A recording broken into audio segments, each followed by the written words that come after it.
Yeah, workforce planning is one of those evergreen topics. I feel like the sort of two statements or two jokes you can always make in the TA space is you can always ask people like, "Do you like your ATS?" And the answer is always no to chuckles.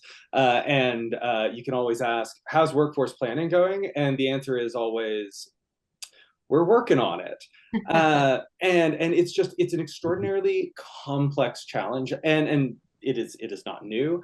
But what is new, and I think really interesting, is how a lot of teams are moving more towards trying to leverage predictive tools, things like machine learning to not just kind of like take a snapshot of the past and to try to make a judgment about or a guess about kind of what the future will hold, but to, excuse me, to be more predictive in leveraging the data that they have from past hiring trends and using that to account for factors like how hard is it to source for more senior roles, or just like general requisition difficulty for niche talent or attrition trends, and accounting for these things.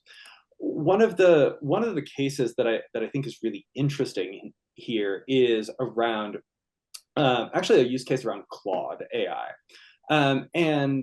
and one of the interesting kind of use cases here is the challenge of trying to figure out, okay, what is the what's the sort of optimal model, or how should we structure our TA team for the best results? How can we sort of how can we bring down our time to fill? How can we do it with the fewest headcount?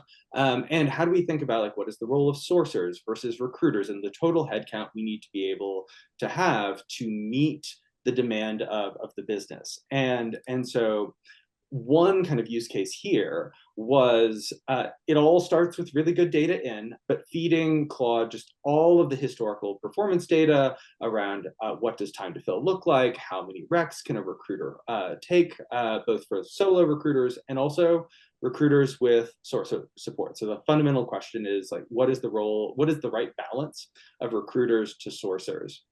And I'll skip past kind of a lot of the meat of this, but what was interesting in here is that what they found by sort of feeding this AI model these data inputs, creating different kind of team configurations, so a more sourcer heavy or a more recruiter heavy model, what they could do is basically run tests on those models based on their individualized, unique historic data about like how long it takes them to recruit for different roles, and they could essentially predict what's going to perform better, a sourcer model or a recruiter heavy model. And from that, they were able to go to the business and say, we know, we're not just guessing, but we can actually model out.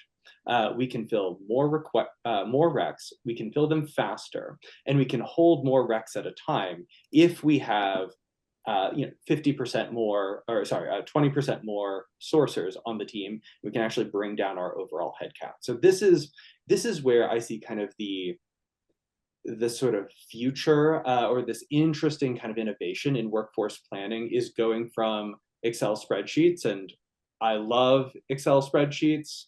I always will. But to thinking about leveraging these new kind of predictive tools for thinking about what's possible, testing it out, and then being able to bring those insights to the business.